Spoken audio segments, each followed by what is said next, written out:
Good afternoon, everybody. My name is Jasmine, and I am the Program and Project Specialist for the Mission Advancement Department at YWCA USA. And thank you all so much for attending our fourth Why Women Started Up virtual pitch competition. And this pitch competition is in collaboration with the McCory Group Foundation. So we'd like to send a special thank you out to our sponsors, our partner, and we'll also go ahead and start introducing our judges. So first we have Ivy Walls. Ivy is a farmer, community entrepreneur, and creative visionary located in Houston, Texas.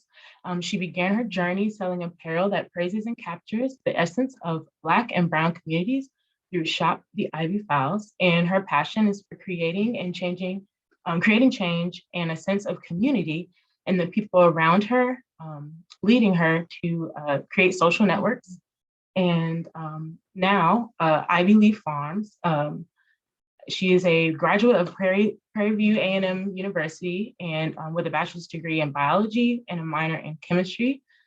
She works as an infectious preventionist with the opportunity working closely with COVID-19 patients during the global pandemic, and quickly realized the importance of expediting her farming mobility ventures. So thank you, Ivy, for joining us today as a judge. We also have Bree, and Bree is here with Popple. She's the head of customer success there. As a member of the founding team, she helped build their customer service department from scratch, and currently leads the team of customer service reps and implements new systems, processes, and improvements as they continue to scale. In addition to her role at Popple, she is currently obtaining her master's in public health at the Louisiana State University with a strong interest in biotechnology and entrepreneurship. She also started a biotechnology interest organization there, and she is the founder and president. And thank you, Bree, for joining us today as a judge as well. And lastly, we'll have Gina. Gina is from the McCory Group Foundation. Gina leads America's staff engagement there and manages the firm's philanthropic, pro bono, and volunteer initiatives across 26 offices. She launched her career in government, most notably in New York City's office of the mayor, and helped develop and manage a portfolio of public-private partnerships addressing urban quality of life issues. Gina graduated from Johns Hopkins University, where she obtained her bachelor's in public health studies and minored in Africana studies. She's a proud mentor, to a brilliant first-generation college student, and serves on the board of a nonprofit organization that advocates for increased mental health resources for our most vulnerable community members. And welcome and thank you as well for joining us, Gina. And now we'll go ahead and get going with our pitch competition. And so first up, we have... Hey, Jasmine. Sorry. I'd love to hear a little bit from Terry from YWCA Houston. Oh, yes, I'm so sorry. I'm so sorry. We'll have an introduction from the CEO of YWCA Houston, Ms. Terry Browser Davis.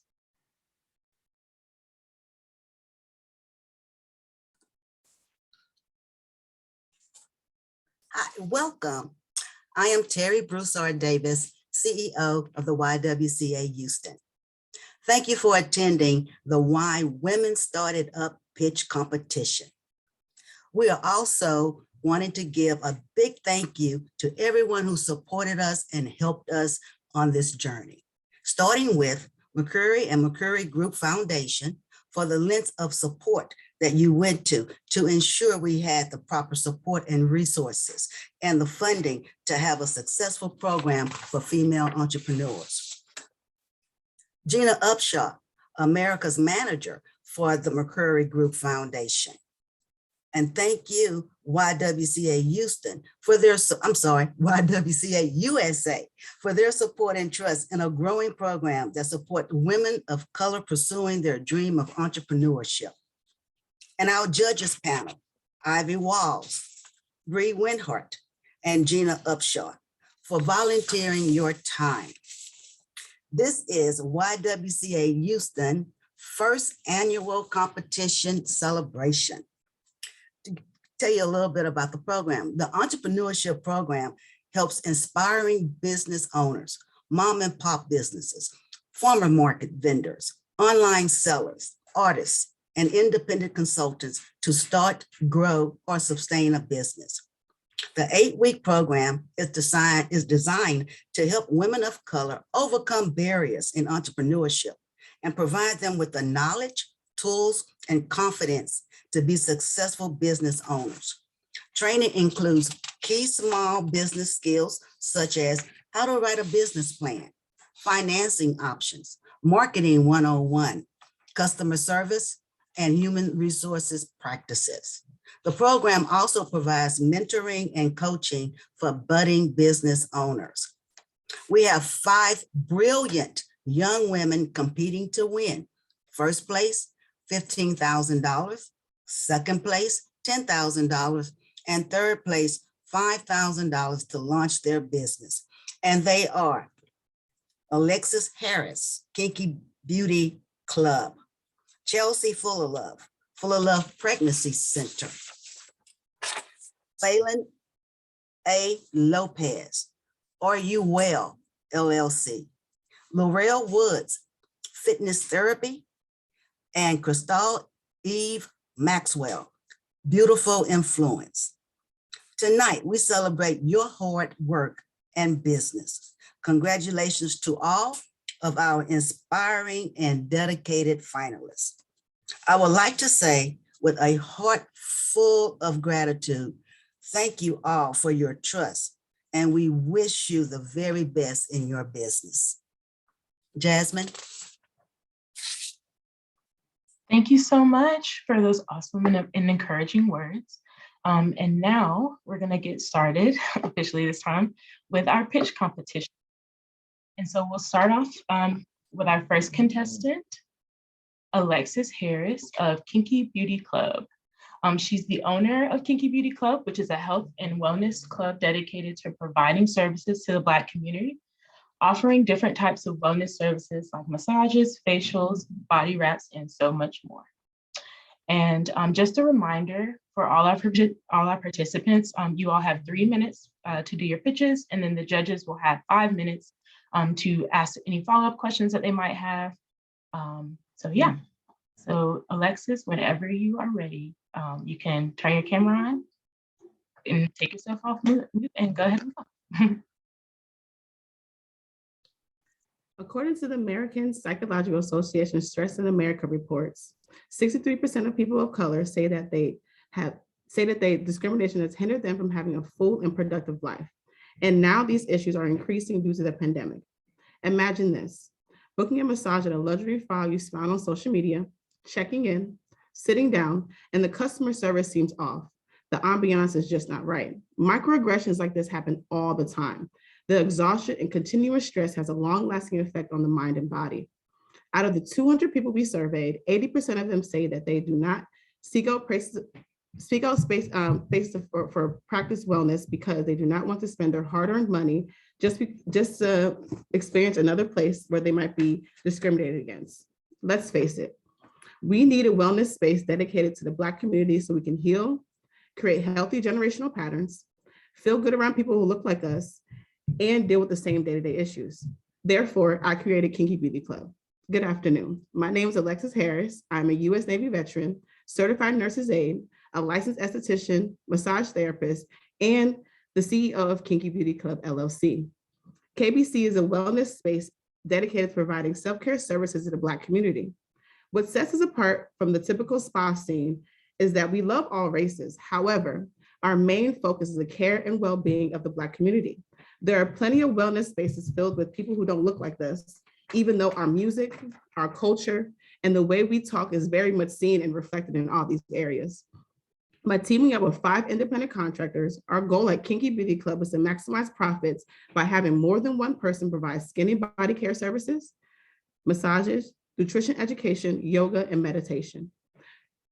Along with 4 collaborations with Black-owned wellness businesses to cross-reference clients, host seminars, classes, community pop-up events that will increase our visibility, and help us scale the business. The ultimate goal and mission of KBC is to make sure you know that your skin, your body, and your cultural norms are understood and welcomed. Also, to show you that this place is not just tolerating your presence, but it was created specifically for you. With your investment today, our goal is to secure a space in a prime Houston location, hire a team of experts to advise and assist setting KBC on the right path, all while doing this to complete a rebrand of the brand, create brand awareness. As the wellness industry and the world begins to look at ways to affect real change in the current climate of racism, oppression, and injustice, a clear way is to reach out and utilize the resources available to support the creation and access of spaces for Black people to begin healing and be well. Thank you, and for your time and consideration. Thank you so much for sharing, Alexis. And judges, you now have 5 minutes to ask her about her company. I'm sorry, and if you will turn your cameras on and Thank you, Alexis, for that beautiful pitch. My name is Ivy Walls. The first question I have for you is, are you currently in operation? Yes, currently I'm operation as a solo business person. So that's why I'm here to get funding so I can hire on those people for those 5 independent contractors. So I'm not just doing it alone. Definitely.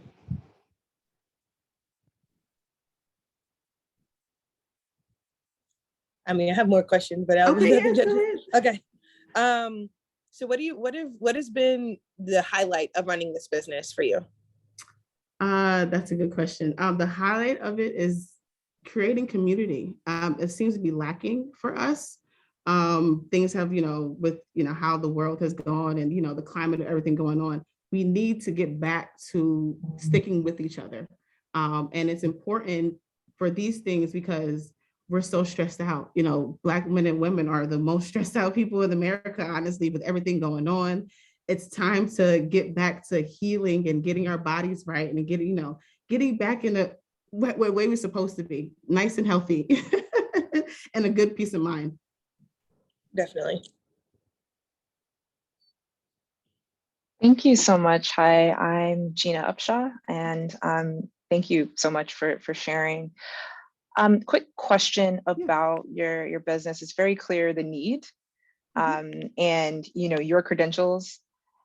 But can you share, I guess, a little bit more about your market research? Are there any other organizations or, any other businesses that are providing these type of services to Black women and Black people in general that you've seen? That's a good question. So all the market research I've seen, it's individualized, either just yoga, just massages, just this. And then as a whole, my competitors are Massage Envy and Woodhouse. They don't really cater to, they do everything that I do, but they do not cater to the Black community, and they're not well-rounded in wellness. They just provide facials and massages, not everything else. Okay, thank you so much for sharing that. And my next question for you is, I know that you mentioned that you're looking to hire 5 contractors to help bring your business to life. Right. Have you collaborated in the past with other people to host any types of events where you provide these services? Like, I guess, what have you done to date that has, I guess, shown you that your model could be successful on a larger scale? Great question. I have actually, like I said, right now I'm solo. So yes, I did a couple of pop-up events with a massage therapist, and that was a great hit because everyone asked, the main question everyone asked is, where is this at? You know what I'm saying? I was like, oh, it's not here yet. You know what I'm saying? I don't have it just yet. It's just me. And I collaborated with massage therapists. And I also collaborated with a chiropractor office to cross-reference clients. So that's been going well. So yes, the need is there. I just don't have the space for them just yet. Fantastic. Thank you so much. Thank you. Hi, Alexis. Amazing job. Thank you for sharing. I did have a couple questions about the contractors. Did you have specific criteria that you're going to use when deciding who to hire, and what type of management system do you have in mind to organize their work and move forward? Good question. So of course, be licensed. I would like to deal with dual licensed people like myself, so they can provide a range of services. If not, it's okay. Just making sure that they are making sure they are licensed. That's the biggest part in this whole entire thing, because with the industry, people are not licensed. So that's the first thing, honestly. And then going from experience and things like that. So you don't have to be 100% experienced, because I know how hard it is when you do get licensed and nobody wants to hire you because you don't have experience. How do you get experience? You know what I mean? So it's all about your integrity and how you want to go about things. And then for the management aspect, I will provide all the equipment and all of the products. You just have to come in and do your modality. So that's how I will manage all that there. Thank you. That was clarifying. And you actually kind of segued into my follow-up question is, do you have any training or onboarding ideas in place? Because you kind of just pointed out that that might be problematic already, like they don't have training or not as much experience. I do. And just since I only have a few seconds left, just more so just have group training and whatever you're lacking in. Because what I want to do is, make sure what you are really good in, making sure you are doing that. But something, if you are lacking in, of course, let me know, and I'll find, people, and once again, people in the community to help me out with that training. Alrighty, thank you so much again, Alexis, for sharing. Thank you so much for the time. Thank you. And thank you, judges. And we're going to move on to our next contestant, Cecily Fully Love. She is a child and maternal health expert, and she's going to talk to us a little bit more about her business, the Fully Love Pregnancy Center. So Cecily, whenever you're ready as well, if you'll turn your camera on and take yourself off mute, and you have 3 minutes to pitch.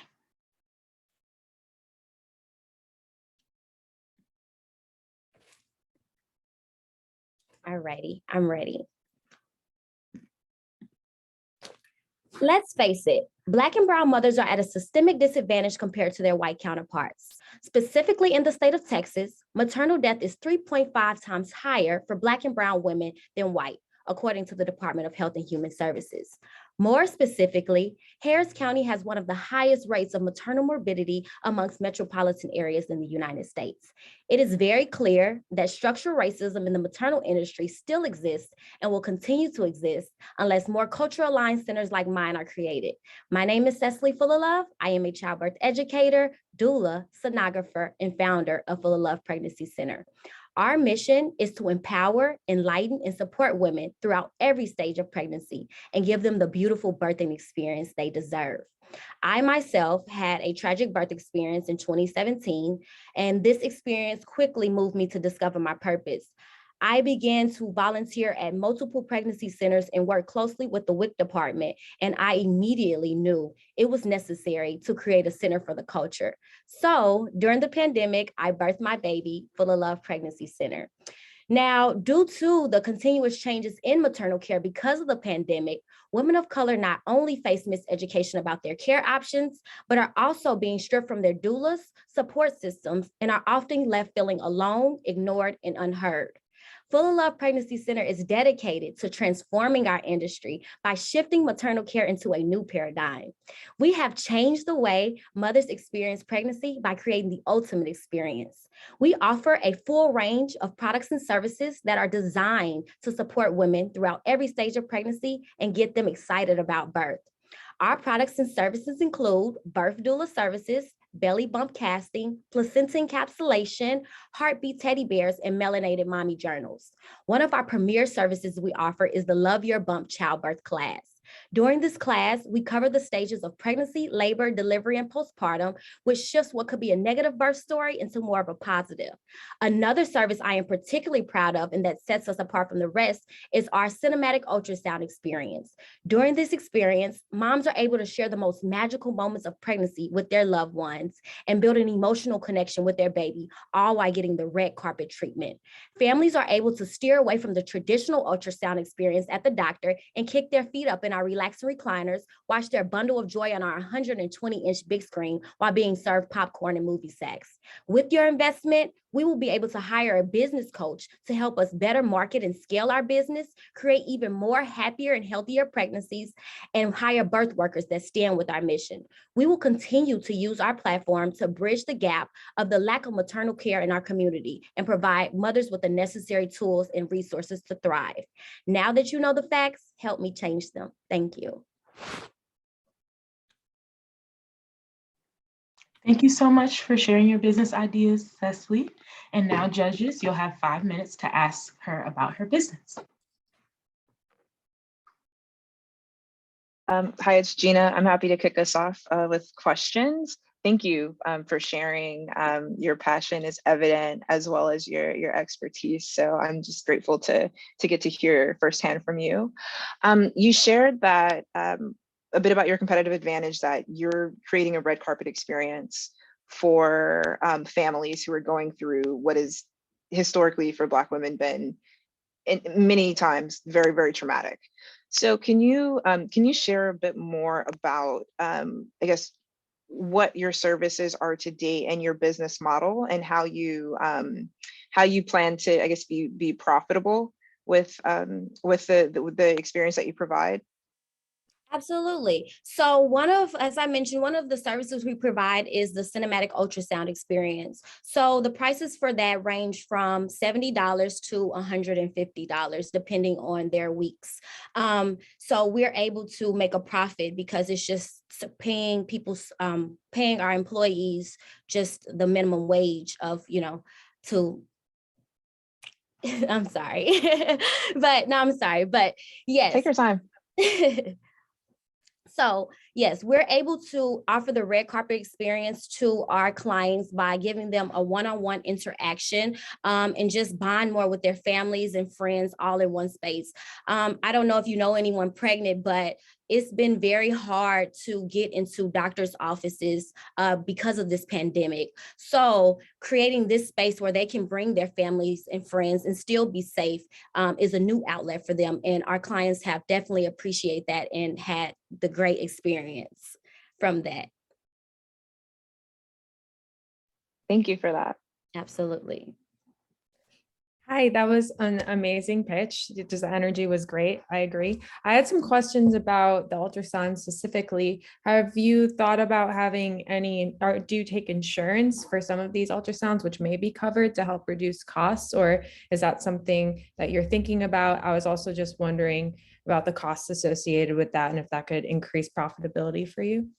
Absolutely. So right now we only offer 3D and 4D ultrasound. So that is considered a non-diagnostic medical exam. So unfortunately, we aren't able to bill insurance companies, but we want to change the way mothers bond with their baby and take away the doctor's experience and get them sent here like an outpatient clinic. So in the future, we do plan on pairing with doctors and radiologists and working directly with them so they can just get sent directly to us and have that experience here at our office. And we can be able to build Medicaid and insurance companies and reach a higher profit margin. That's great. Yeah, that kind of led into my other question, increasing access. I was wondering what the total costs are associated with participating in this clinic. And ultrasound costs, I guess you can participate in whatever services you'd like, but is there a general dollar amount associated with some of these services or packages that you offer? Yeah, so one of our highest packages starts around $150, and that includes a 30-minute ultrasound experience served with popcorn and movie snacks. And you get all the prints that we're able to take of your baby sent directly to your phone. You're also able to get videos of your baby, which our moms love because they can watch it all day. And it comes with heartbeat teddy bears, which is one of our products that allows moms to hear the heartbeat and keep that for a keepsake. So that's one of our biggest packages, but like I said, we range from around $60 all the way to $150. And as we begin to accept insurance, we'll be able to bill the insurance company directly and they'll be able to receive these services. Definitely. So you said that you would use the funding to bring on a business marketer. would that be something someone part-time, or would you be trying to bring them on full-time? I would definitely be trying to bring them on full time, because one of the disadvantages my business is currently facing right now is obscurity. So I've been doing the best I can to, tell people about our business, but I believe that I have something really big on my hands. I'm sitting on gold right now, and I do need a marketer to help me communicate the services we offer to our community, because we've been getting very good feedback. It's just obscurity and people not knowing much about us. So I will be trying to hire a marketer full time to help us scale and market our business better. Definitely. Thank you. I have one last question. So right now, do you have a physical space where you're operating consistently, or are you doing pop-ups? I guess what does it look like? Sorry. Okay, so yes, I'm actually sitting in my space now. Okay. So we have a physical location, and right now we just have a waiting room, and then we have a back room where we do the ultrasound. So the 120-inch big screen is there, and the ultrasound machine is stationary there as well. We also do our childbirth education classes back there. If we don't go to the client's home, we do the childbirth education classes there as well. But as we expand, we want multiple rooms. And right now we have about 4 seats for families to come in, but we want, because it's a party when you come in for the Love Pregnancy Center. So we want more families to be able to join in on this experience. Thank you. Absolutely. Thank you so much for sharing your business with us, Cecily. Thank you. Again, to the judges. And next we're gonna have, Crystal Eve Maxwell. And she's gonna talk to us and share about her business, Beautiful Influence, which is a business that specializes and focuses on business services and grants for minority-owned businesses. And Crystal, whenever you're ready to begin, you'll just, the timer will start when you start talking. All right. All right. Can you imagine a young woman sitting in a room crying and screaming in frustration? This young woman has reached her wit's end and is so depressed, so overworked, and so overlooked that she's contemplating suicide. Some may assume she is weak for even considering such a thing, but yet does not know her struggles. This woman had kids in her teens, worked 2 jobs while going to school, and finished as a cosmetologist. Although she was making money, she dreamed of offering her products as a brand like Paul Mitchell or Schwab.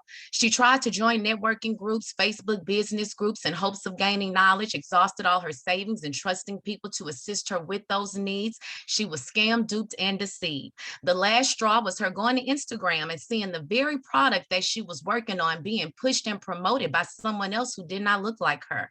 Not only did they steal her idea, they were making a huge profit. As she tried to contact lawyers, advisors, everyone wanted money that she no longer had. She felt defeated. She could not provide the legacy she wanted for her children. She failed.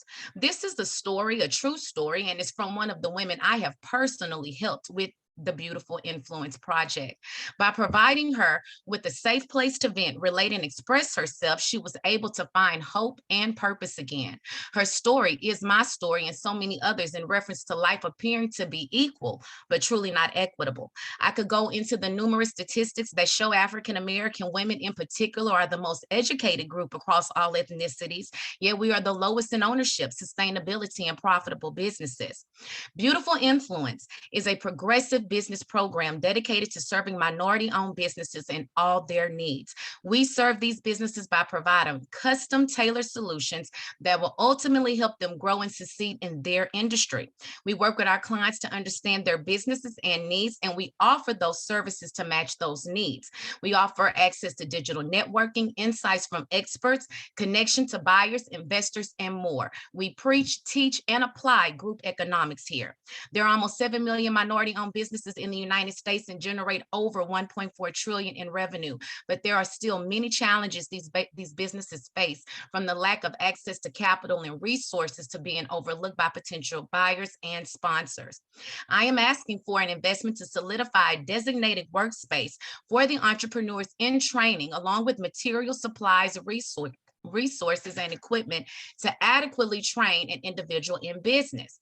In closing, Beautiful Influence is more than a company or a service.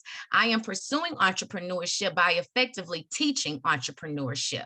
This is a necessity for our community as we grow and glow in society. We need protection, covering, and true unsolicited advice that has our best interests at heart. For minority business entrepreneurs who have an abundance of talent and passion, but lack the knowledge and network to effectively grow their passion into a profit, our service offers a tailored business solution that will offer them sustainability and productivity. We sure hope you choose to be a beautiful influence too. Thank you so much for sharing your business with us, Crystal E. And judges, you all have 5 minutes to ask her about her company.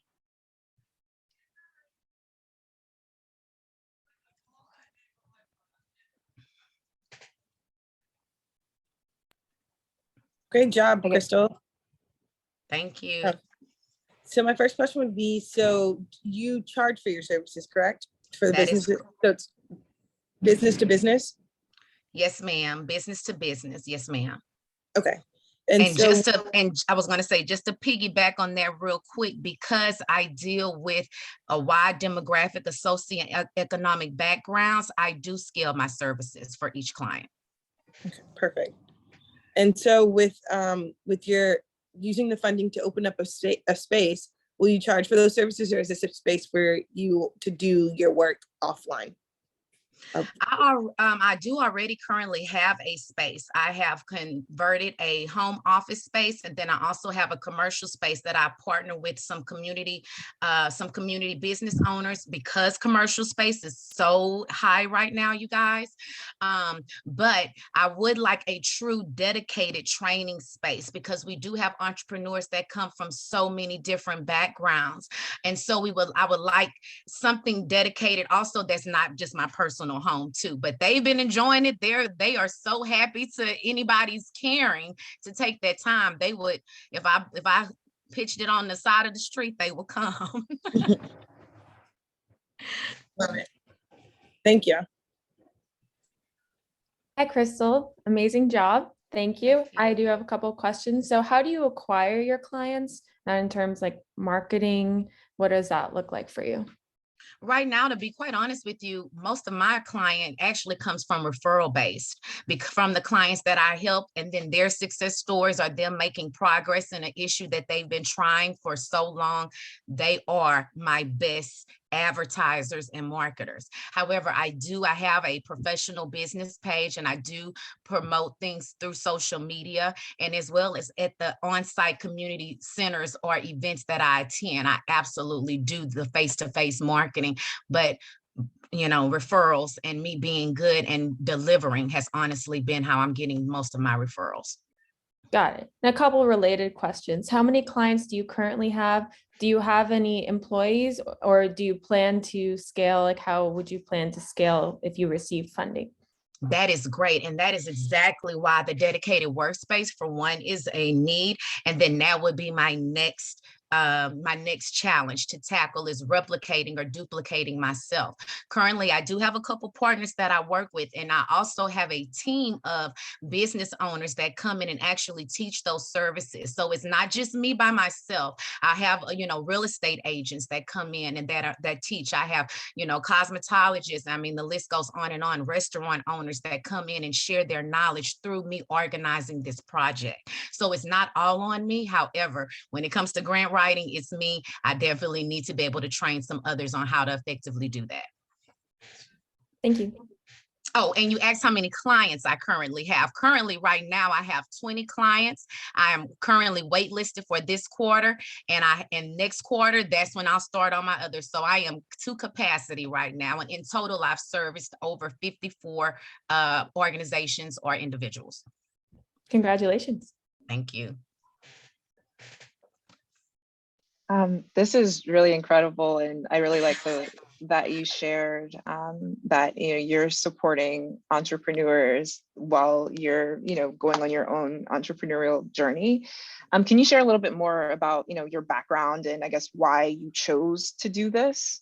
Thank And you. I guess, is this your I first business? Like, I just want to know a little bit more about, you Sure. and I guess And who, look, what, we when, only why, had how, 3 minutes, right? We only had 3 minutes. So I wanted to stick some stuff in there, but I really wanted y'all to feel the passion of what I do. Me, my background, I got my undergrad in sociology from University of Houston. And then I'm pursuing, right now, I'm in my master's for a licensed professional counselor. So I have truly have been in the realm of people and understanding societal networks and how that all ties in together for well over a decade. That is my true passion. And then experience-wise, job-wise, to be honest with you guys, I was hired on after I graduated for corporate America, worked for some really good big organizations, but these were basically predominantly white institutions. And although they helped and served everyone, on the backside, I began to learn how much stuff we never even got to forget getting in the ring for it. We never even knew that some of those opportunities, the same organizations get the same funding each and every time, because there's no one in there to disrupt that cycle. So that's really where my passion came from. Thank you so much. No, thank Right on you. time. Thank you. Thank you so much, Crystal Lee, for sharing about your business. And thank you again to the judges. And now we're going to move on to our next contestant, Fallon Lopez. And Fallon is combining her nursing expertise with her love for health and wellness to create her wellness coaching business, Are You Well? And Fallon, whenever you're ready to begin talking, then your timer will start. All right, I'm ready. There are about 5.1 million nurses in the US today, according to the Journal for Nursing Regulation. In comparison, as of 2019, our aging population is around 71 million and growing. So you can see there is a huge gap between the number of nurses and the number of possible patients. We are outnumbered, overworked, understaffed, but our patients still love us. And we know this because nurses have been rated the most trusted profession in America for nearly 20 plus years, according to the Gallup poll. Despite this trust and support, there is still alarmingly a mass exodus of nurses leaving the profession. Now, there are several reasons why this is happening, according to the JAMA Network journals, because of stressful work environments, inadequate staffing, dissatisfaction about pay, not to mention increasing demands since COVID. All of this leaving nurses feeling burnt out, undervalued, powerless, and calling it quits. There will not be enough nurses to take care of our patients unless something changes. Good afternoon. My name is Fallon Lopez. I am a critical care RN, certified health and wellness coach, and personal trainer. I am the CEO of Are You Well, where I empower nurses to take back their own health, find their voice again, and prevent burnout. And I can tell you, as one of those formerly burnt out nurses myself, we want to be seen, we want to be heard, we want to make an impact, but many of us are too burnt out to speak up. What changed it all for me happened when I learned more about holistic health and healing through my certification process. The healing that I wanted so badly for others in my community, for my patients, I had to do the work first. Literally, I had to put on my oxygen mask first. And now I help other nurses do the same. Compared to other fitness programs and strict diets, my company, Are You Well, is created for the busy, burnt out nurse by reinforcing the foundations of self-care through a holistic healing approach. The way that I provide these time-efficient resources is through my Facebook group, the Nurse Wellness Community. I partner with other health and wellness experts in my community, and we host support groups. I am the host of the You Glow Nurse podcast. And I also have personal coaching and group coaching as well. I offer fitness classes, cooking demos, and cookbooks, and I'm actively involved as a speaker in my community. With this funding, I would be able to invest into updating my website, investing into podcast equipment, software, and a new laptop. My objective overall is to protect my beloved profession by giving back to burnt out nurses with practical lifestyle support and coaching that will revive their passion and ultimately empower nurses to show up as leaders in our community again. Thank you.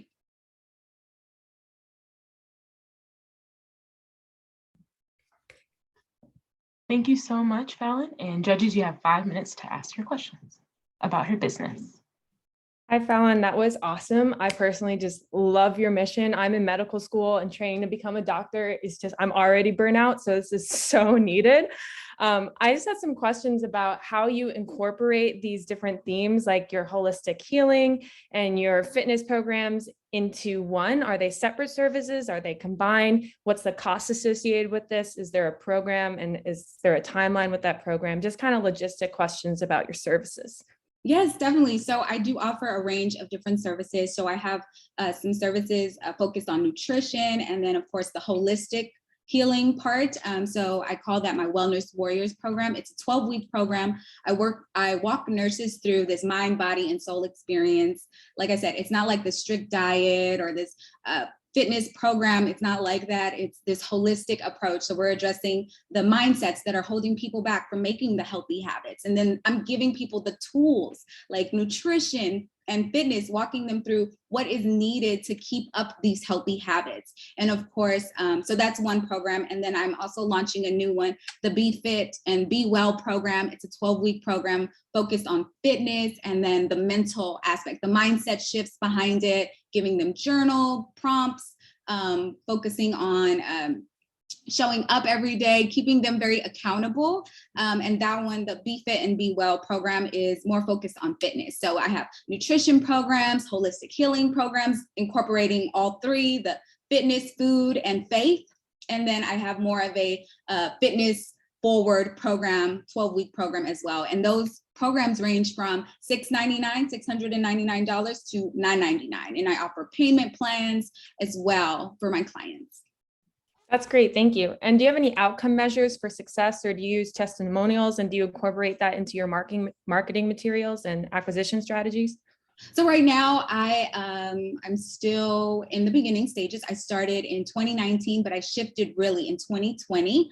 And I do have testimonials of nurses that I've worked with. And I've also worked with other women as well. You know, they've spoke on about how their mental health has improved. They're making healthier habits, and they've changed their outlook on how they see health and healing and how it impacts them overall as a nurse, and how they're showing up differently in their community. They have a voice again. And then, so a lot of testimonials from my past clients, and I'm in the middle of a launch right now, actually. So hopefully more testimonials to come. Yeah, so those are some ways that I'm tracking progress. Thank you. Sign me up. Hey, excellent job. I used to work in the hospital during the pandemic, so I understand the pressure that nurses are under. So my question is, have you had any issues with scheduling? So, 12, 6A, 6P, 7A, 7P, have you had to adjust any to nurses' varying schedules?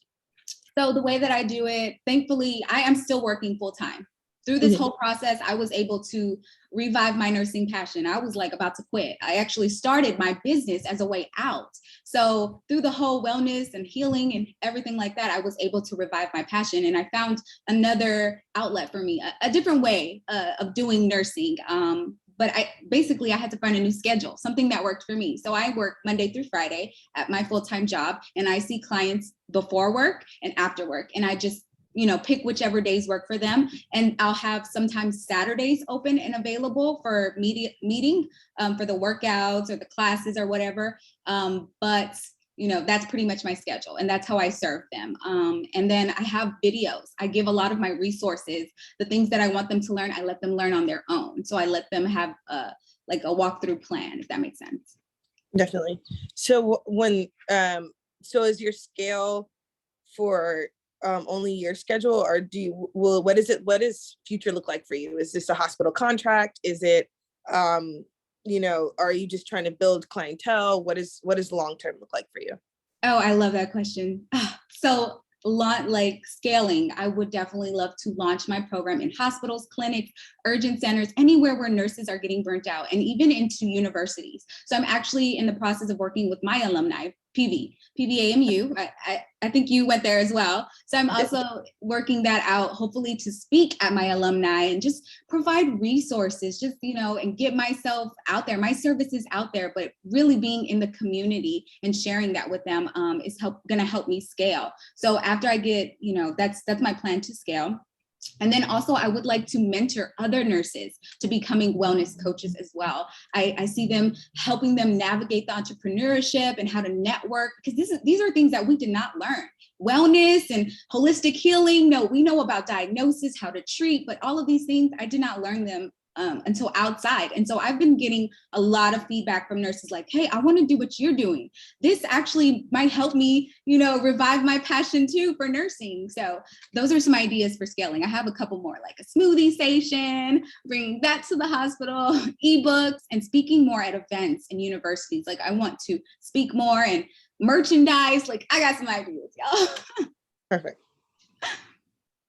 Thank you so much for sharing your business with us, Fallon, and thank you again to the judges.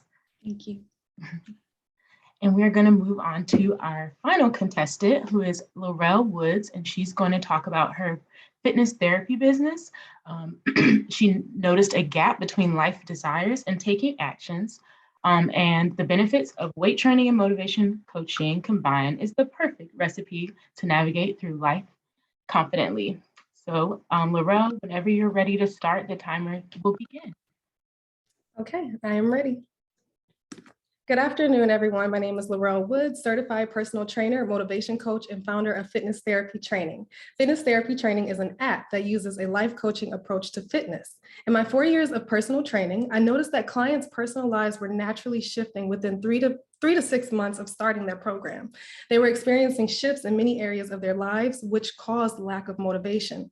2 questions came to mind. How can we make fitness a part of life during transitions? And how can I bridge the motivation gap to healthier living, especially when there has been a 25% increase in anxiety and depression? In 2021, the global fitness app market size was valued at $1.1 billion and is expected to grow by 17.6% within the next 8 years. Due to the growing trend of online fitness training, the World Economic Forum reported that downloads of fitness and health apps increased 46% globally since 2020. Additionally, the market is being driven by a growing awareness of health and mental wellness. What makes fitness therapy different from our competitors, such as gyms, independent trainers, and other fitness facilities, is that we start with life coaching exercises to develop motivation. Adults struggle with motivation because, let's face it, the answer always lies in how we're living. With life changing rapidly these days, it's important that fitness therapy training sheds light on the fact that we meet you where you are to take you where you want to go in life using fitness and life coaching combined. With recent economic changes, private sessions are hard to budget in. Fitness therapy training is the best alternative to one-on-one private sessions, offering monthly training subscriptions costing $175 per month. Your program starts with a Wheel of Life assessment to determine which life areas you need to focus on. Next, you will select a fitness training program based on fitness levels, goals, and mental state. All training programs include the benefits of having a personal trainer. You'll have your training program, exercise videos, and nutrition tracking. Feeling unmotivated? No worries. Each week, your motivation coaching exercises will guide you through navigating change in your life. And get this, you're not completely alone. You will have access to a trainer via in-app messaging and video check-in calls. I have been successful at gaining clientele from social media, neighborhood marketing, referrals, and recently partnerships. I am currently partnered with a local holistic doctor's office and 2 nutrition coaches who are leading successful online businesses. With the second quarter approaching, I plan to create more local partnerships as well as continue education on mental attributes of fitness. Since launching the program, my business has grown over 200% in client acquisition, averaging 20 monthly subscriptions. With the extra funds, fitness therapy will be able to start the development of fitness kits and execute a stronger marketing plan to the 74% of Americans who have downloaded a fitness app within the last year. This year, fitness therapy plans to scale and grow by adding 2 trainer life coaches. The goal is to serve more people with different training styles, personalities, and knowledge. Within the next 10 years, personal training will become what fitness therapy already is. Thank you for your time, and I look forward to your questions. Thank you so much for sharing, Laurel. And judges, you all have 5 minutes to ask Laurel about her company. Thank you so much, Laurel. I'm like, sign me up, because I think that's one of my biggest challenges is I know how to work out. It's just the mental aspect of getting my mindset and my life together and thinking about, what makes sense. So totally understand, the value proposition of your product. I know that you said your goals are to scale and grow by adding to life coaches. Where are you now with your program? I know you have a partnership, but I guess who's providing the services? Who are you working with? Do you have any employees or any people that you're paying to support delivering your content? Actually, it's just me right now by myself. So I'm the one creating the fitness programs. Right now, I'm offering 4 programs: muscle building, weight loss. I have a men's program as well. So it's all me who's pretty much delivering the programs, delivering the coaching via the app. And so what the partnerships that I have, that's bringing in clientele really primarily. So for me to grow later on this year, I would like to hire on trainer life coaches. I call them trainer life coaches simply because you have to have that life coaching piece to your training. And so how I actually plan to take on those trainers is right now I'm working through creating my own course. However, I would like to bring on trainers who have at least 1 to 2 years of experience. I do know and understand that not all trainers have that life coaching piece. However, I am prepared to direct them to get certified and have that in their tool belt as well. Thank you for that. And I have a quick follow-up question. So you said you have 20 monthly subscriptions.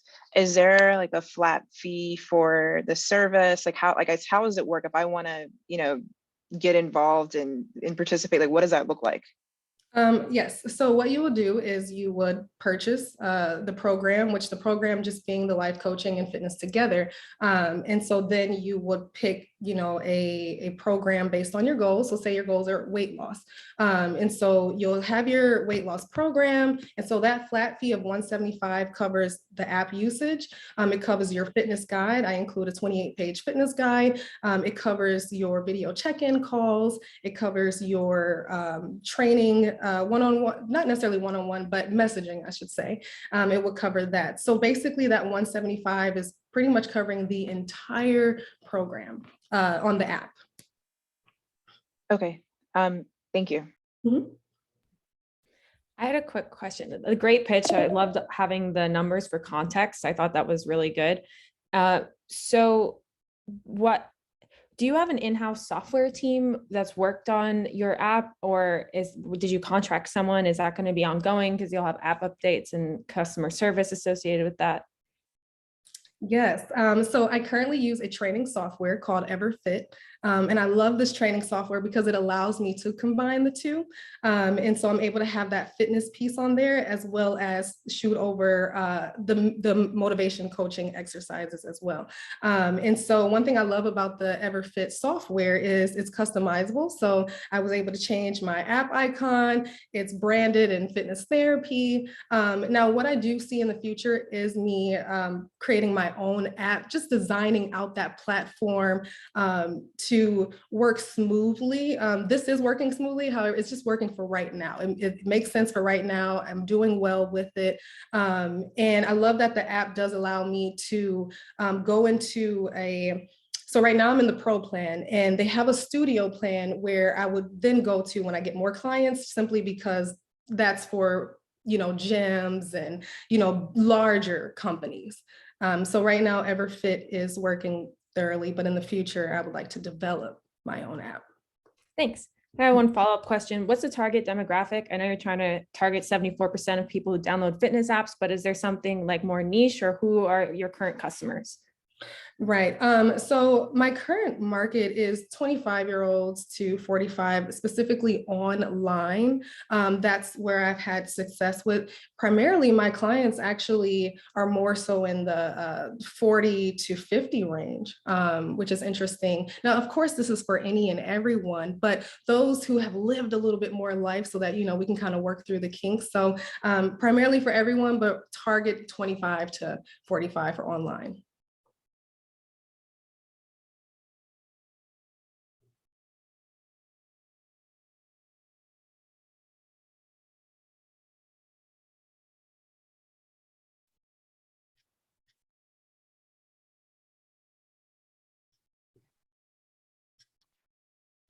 Sorry, Gina, were you gonna ask a question? Oh, I was just asking if we lost a judge because I know that I didn't want to ask a question if our third judge hadn't.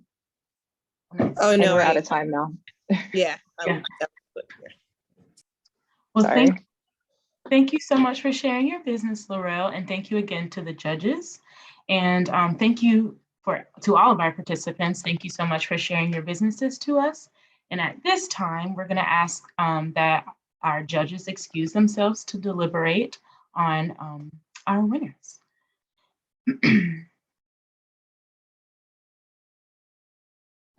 Alrighty, and in the meantime, we're gonna show you all a promotional video for the We360 program, and it's also featuring some awesome participants in the YW Houston We360 program.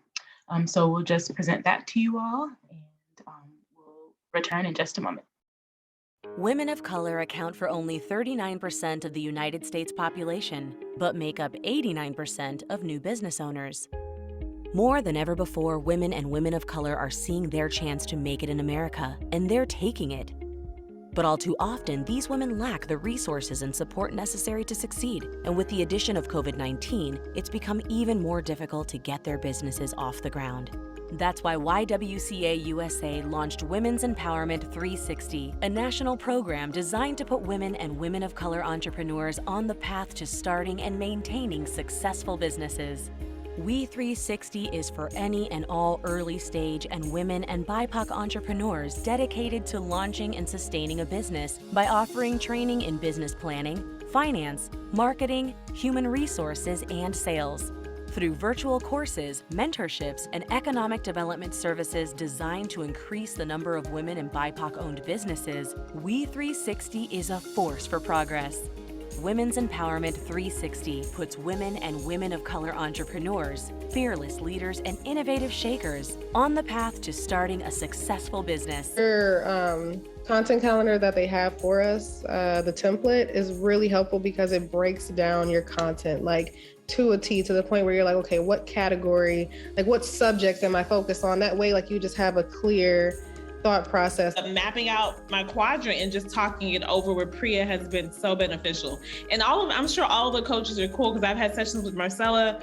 Priya specifically has experience in the health and wellness field. So I like to receive guidance from her based on that. Yeah, them always on coaching sessions are a blessing because I'm too close to my business. Let's make the world see women the way we do. Equal, powerful, unstoppable.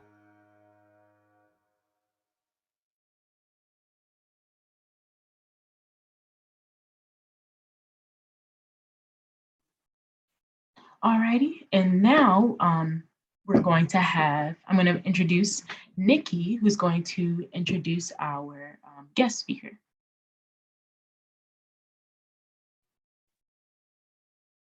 Hello, everyone. Can you guys see me? Can you all hear me? Pretty good? Okay. Yes. It is a pleasure to be here with you all. Man, how about those pitches? I am so glad I am not a judge today. I am so proud of each and every one of you ladies. I cannot wait to see the results. And even so, I am just floored by your persistence, by your dedication, by your dreams and your imagination, by your bravery. I just want to say thank you to the ladies of the WE360 program and the participants and the finalists in this pitch. You were amazing. It is now my pleasure to introduce another amazing person who has been an entrepreneur for pretty much most of his life. He's a fantastic businessman by the name of Max Bozeman II. He's a Houston native of Houston's North Side. As the owner of the Greasy Spoon Soul Food Bistro, he is currently living out his entrepreneurial passions and purpose. From starting companies to selling them, being a venture capitalist, an investor, Mr. Bozeman is consumed and somewhat addicted to the world of business entrepreneurship. Mr. Bozeman is a product of Acres Home in Studewood. He graduated from Westfield High School and attended Texas Southern University for about 3 years before opening his first company. The milestone would eventually cause him to put his academic pursuits on hold, but it wouldn't stop him from his dreams unfolding in the years to come.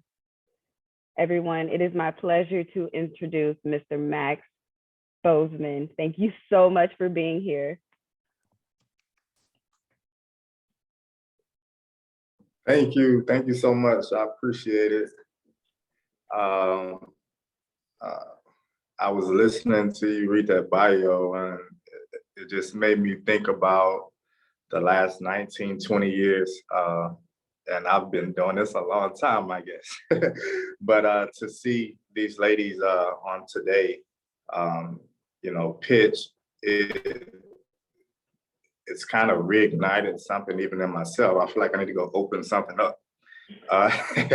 But everyone did a great job, and the passion that you have, it's evident, and that's absolutely necessary because this journey of entrepreneurship is challenging, and there are days that everything about that day will discourage you from pursuing what it is you're going after, and it's that passion that you have inside of you that will make you wake up and get out of the bed and keep working towards your dreams. And so, congratulations, ladies. Y'all are awesome. Max, thank you so much for joining us, and thank you for those words. I know they are probably screaming at their screens right now with excitement for hearing you just say those things. You see Crystal pops on the screen. That's funny. So could you just give us just a little knowledge, give us a little information? Could you tell us a little bit more about your Houston restaurant, the Greasy Spoon, and how did it come about? Yeah, for sure. So I'm actually celebrating my 2-year brand anniversary of the Greasy Spoon this weekend. And so even though it feels like it's been open for like 5 years, this particular restaurant brand has only been in existence physically for 2 years. This is not my first restaurant. I've had, I've been in the restaurant and hospitality industry for about 14 years now. And I've had some partnerships in other businesses, other restaurants and bars, and they were successful. And some still exist now, and they still are successful. And, I just got to a place where, I wanted to create something that was solely from my mind and my passion and in alignment with my purpose. And when you have partnerships, and there's nothing wrong with partnerships, but you do have to, you have to kind of marry those things with the other person or persons. And sometimes it gets challenging, especially when you're really driven by purpose, because, for me, I tell everybody all the time when I talk about business in general, at this point in my life, everything that I do has to have a purpose beyond profit. It's not just about making money. What purpose is this serving? What purpose am I serving? And so, the Greasy Spoon has had tremendous success within these first 2 years, and so it's been great to see something come to fruition so quickly. I can't say that I didn't expect it, but how it happened was definitely mind-boggling. And so, I have 2 locations now. Within the first 2 years, I have a food truck as well. In addition to the 2 brick and mortar locations, I employ over 50 people within the restaurants. And I'm close to around $10 million a year in revenue. from just the Greasy Spoon. And so it's been pretty good. Wow. Such a beautiful, humble spirit as well. We appreciate your insight, sir. So as an individual who supports entrepreneurs as a way of life, there have been a lot of challenges like COVID-19. Did any challenges impact you? And if so, do you have any advice for other entrepreneurs who are facing the same thing? Right. So I guess if everybody kind of looks at the timeline of my 2-year brand anniversary, that's pretty much around the same time that COVID actually came into existence and hit us. And so, yeah, I opened up a brand new restaurant brand, and COVID hit 2 months, a month later, whenever it was. And so I was like, hold on, this wasn't a part of the plan. Now give it, I had been working the Greasy Spoon in my mind for about 3 years. And so because of my approach when it comes to business, I try to be very thorough in what it is I'm doing. I read and study and research. My research and development is at a level to where I have to be almost precise and can see it, smell it, hear it, to the point where, I'm that, equipped. And that's because, you have to go to the extents that your competitors won't go. You have to do the things that they're not willing to do. You have to work the hours they're not willing to work.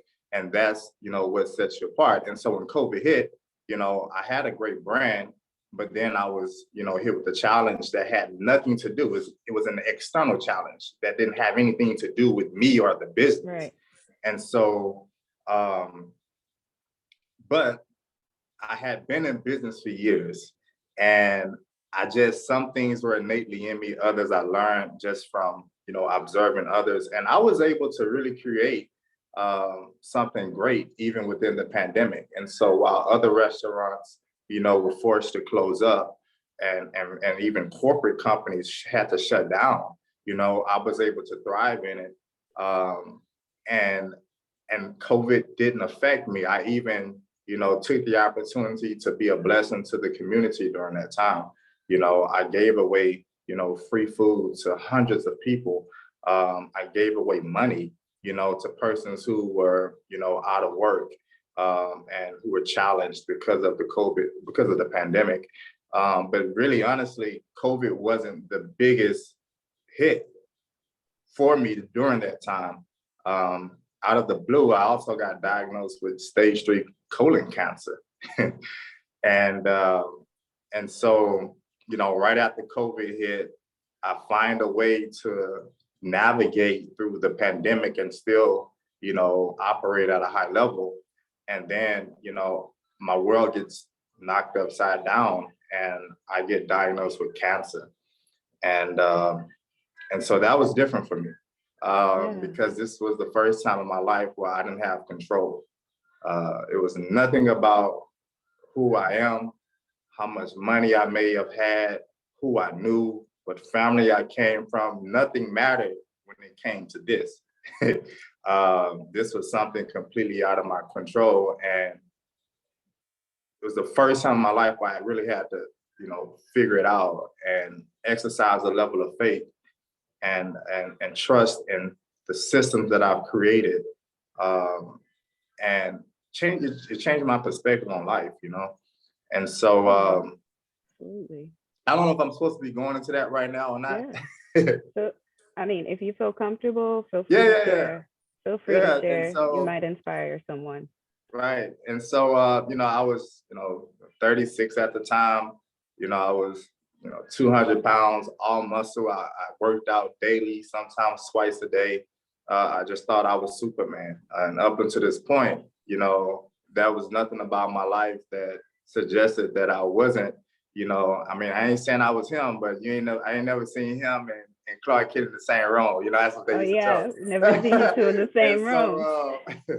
so, but you know, this challenged me more so mentally, emotionally, physically, of course, and spiritually, all at the same time. Where I've had some instances in the past where I was challenged from an isolated place, maybe it be emotionally, you know, like through my divorce that I had to go through a few years ago, or maybe, you know, mentally, you know, when my little brother got killed a couple of years prior to the divorce, you know. And so I've dealt with certain things from an isolated standpoint, and I was able to champion those challenges because overall I was able to keep it together and continue to move forward. But this was the first time where everything kind of, you know, that kryptonite kind of, you know, came together and knocked me on my butt. And it took some time to figure it out. And it took me about 5 minutes to be exact. Because the moment that I woke up from anesthesia from, you know, the colonoscopy, when the doctor actually found out that I had cancer, my uncle actually met me in the parking lot. My mother had called him immediately after, you know, we had left out, prior to us leaving out. And as we were walking to the car, he said he rushed to the doctor's office so that he can come and make sure that no negative thoughts of fear took root at the very beginning in that moment. He wanted to make sure that he covered me with encouragement, inspiration, and prayer to make sure that I didn't allow any of that fear to take root. Because at this moment, this was a time for me to actually fight, not be fearful. And I cried, standing next to their car in the parking lot for about 5 minutes. And after it was all said and done, you know, I made the decision that, all right, let's get it, you know, and from that moment on, you know, I had that mindset. And so, you know, that in addition to a new business, in addition to the pandemic, yeah, it was tough, but I was able to find, you know, purpose within it. And I said to myself that I was going to sow my way through that season. And that's what I did. I found ways to be a blessing to others while I was actually going through. And so you know, that was one of the things that helped me actually get through that. And I found, you know, the pain on the way to purpose. I was able to get through the pain on the way to purpose, rather. And so, oh wow, Mr. Bozeman, that is powerful. Pain through purpose.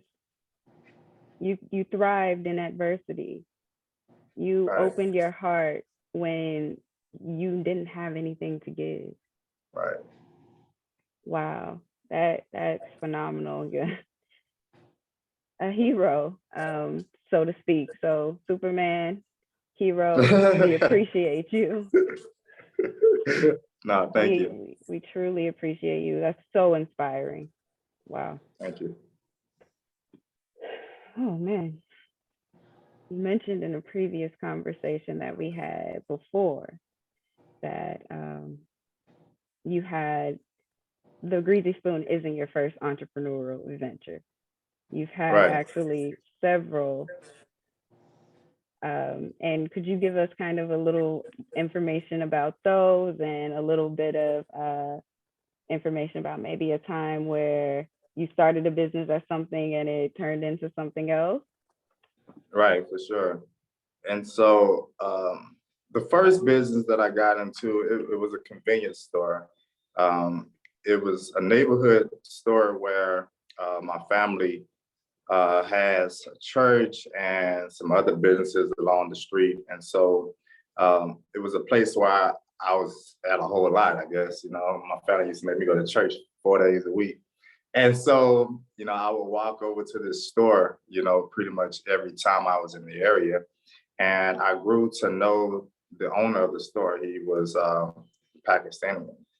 And he had a son that was a little younger than me who liked to play basketball. And so I used to just frequent the store often and get my food. They lived behind the store. And so I would go to their house. So I kind of grew up, seeing his family often. And so I told Joe one day, Joe was the store owner's name. I said, Joe, one day I'm going to buy this store from you. And the only reason I said that, I guess, is because my family pretty much owned the rest of the street almost, but they didn't own that. And so I was like, hey, we should have this too. I should have this, And so he was like, yeah, he's like, okay. And so I was probably in the 7th grade.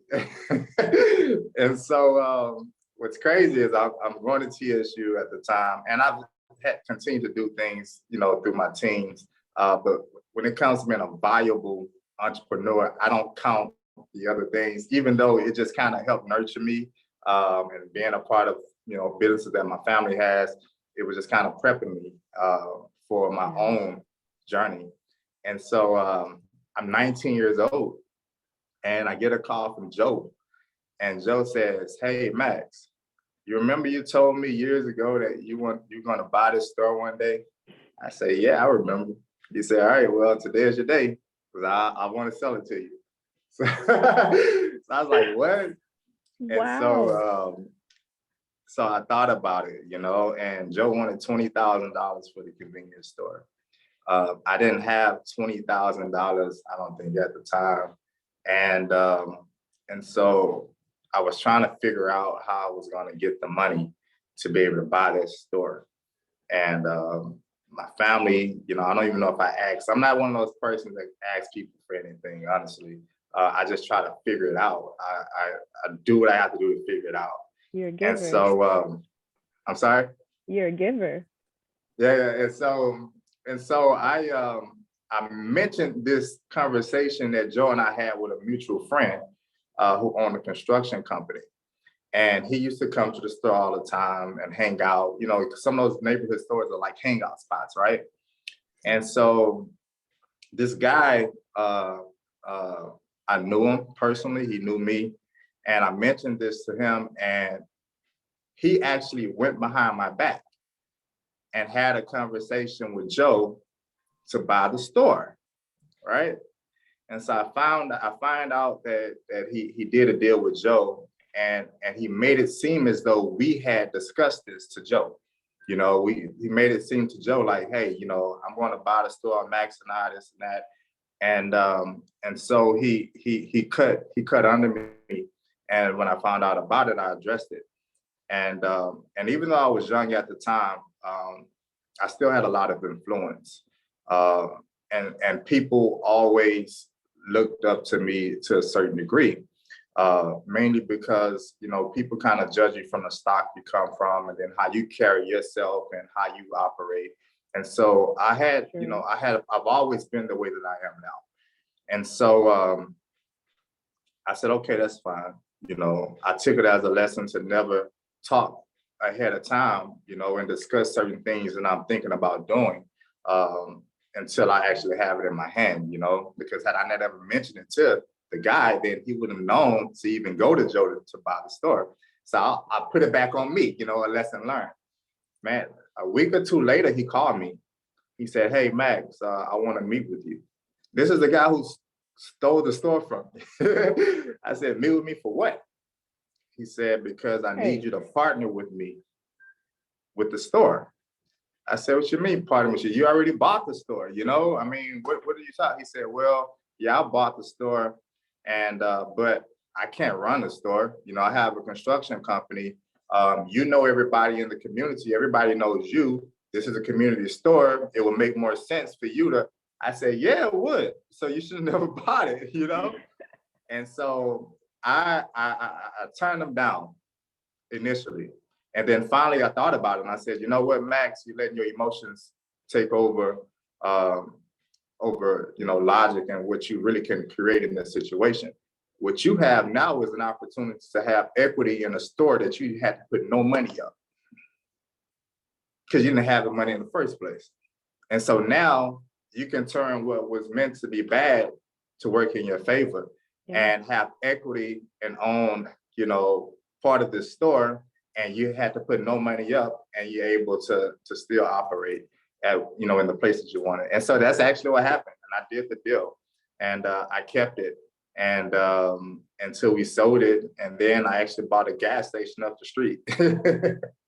Wow. That had a gas station and a store. And so, yeah. Wow, so Max, you so are I think I was around powerful. 22 years old, and I was probably the youngest gas station owner there was. Wow. Oh my goodness.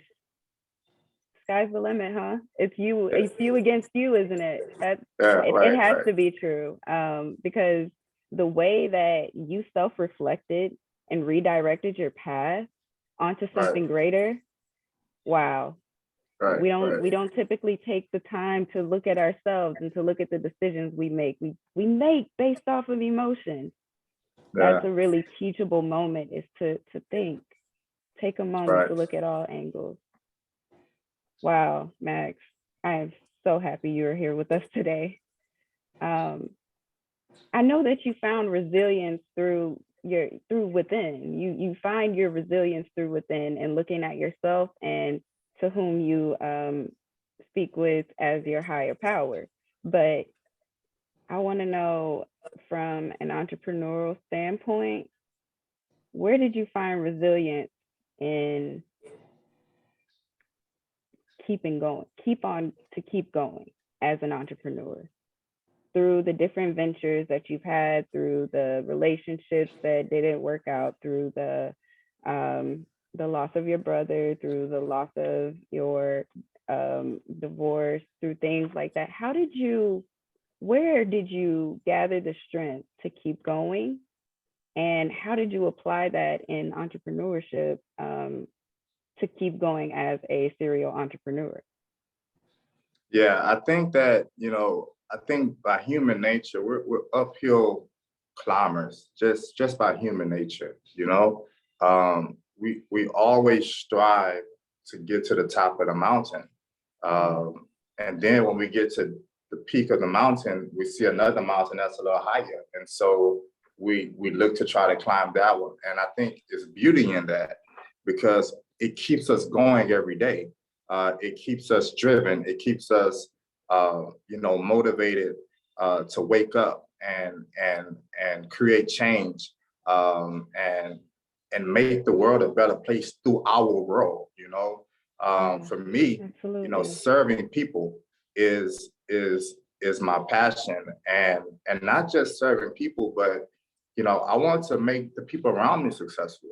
I look for opportunities to help others become successul.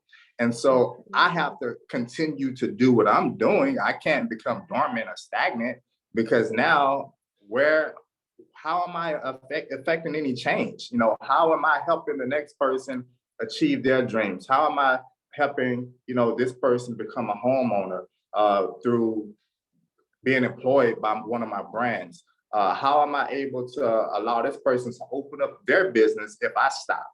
So many people, once you get to a point where people are actually looking to you to gain, you know, their position on how they should operate, then you have to keep going. Now it's not even about you. Now it's a responsibility. And so it's times when I make enough money where I don't have to keep doing this stuff, you know? But it's not about me, you know? Now it's about purpose. And so the purpose, you know, is what keeps you driven. You know, it's purpose-driven life. And so it's the things beyond Max that gives me the resilience, because now my resilience is connected to your success. It's connected to you becoming a better person. It's connected to this person becoming a wiser person. It's connected to this person who may have gone through cancer or gone through a health challenge and don't feel like they can continue to go, or they feel like they, you know, have lost so much that it's too hard to catch back up and still win. So now I have to show you, like, no, okay, so look at me. You know, I had stage 3, or this person who went through divorce and they, had to start over again and raise children, by themselves at times as well. And so, no, I'm that person as well, and so my little brother got killed. We had the same family. We had the same upbringing. He chose a different path. Unfortunately, led to his, being murdered. And so I'm relatable now, because now I allow people to see their own stories in me, but I don't allow them to let that be the final chapter. Look at my life so that you can see that there are more chapters to your story, and so I have to keep going. Every day I wake up, I'm driven to win, and not only win, but win big, and there's nothing, I'll put it like this, there's nothing I've ever done in my life. I did it because I didn't know I couldn't. Yeah. Everything that I've done in my life, I did it because I didn't know I couldn't. Yeah. And so many people are too smart for their own good. They know too much. And because they know too much, it creates fear. For me, I don't know that I didn't know I wasn't supposed to be a gas station owner at 22. So there was nothing that would keep me from even pursuing that because I didn't know I wasn't supposed to. I didn't know I was supposed to open up one of the biggest sports bars in the city of Houston, when I was 25. I didn't know I was supposed to have this. I didn't know I wasn't supposed to. And so since I didn't have those things that keep me bound, then now I'm able to operate freely to pursue the passion and pursue the purpose that's ahead of me, so. Amazing. And I know some of the ladies in our meeting right now can echo that same thing. What we try to do in our program is to provide that sisterhood, to provide that hand up, to provide that connection to where you're not in this alone. Yes, you have these issues, but we have resources to assist you. You have a sisterhood behind you as well as an agency. And that's kind of what we are doing with the WE 360 program in Houston. We are building community, productive entrepreneurs, and we are inspiring women to work together. So I am floored, Mr. Bozeman. I did some research on you when I learned about you and asked you to come here, but I tell you, hearing you speak and being here right now in this moment, I am truly, truly grateful for you being a person. Thank you. Thank you. Thank you. What business partnerships? We have a question from the Q&A, and they're asking, it's Miss Nakia Sim. She's asking, what business partnerships have you declined?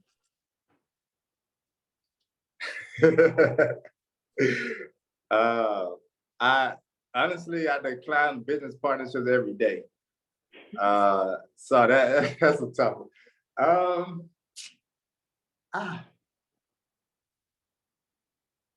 Any specifics that most entrepreneurs should stay away from? Oh, no, not necessarily. So this for me, I've learned to be very focused. All right. And so I know that if I have a plan and I'm on a mission, I have parameters and guideposts set up to keep me focused going into the direction I need to go in. I don't allow, so it may be a good opportunity, but it's just not a good opportunity for me right now because it'll distract me from where I'm trying to go. And so I turn them down. I turn them down every day, literally. I'm not even being sarcastic when I say that.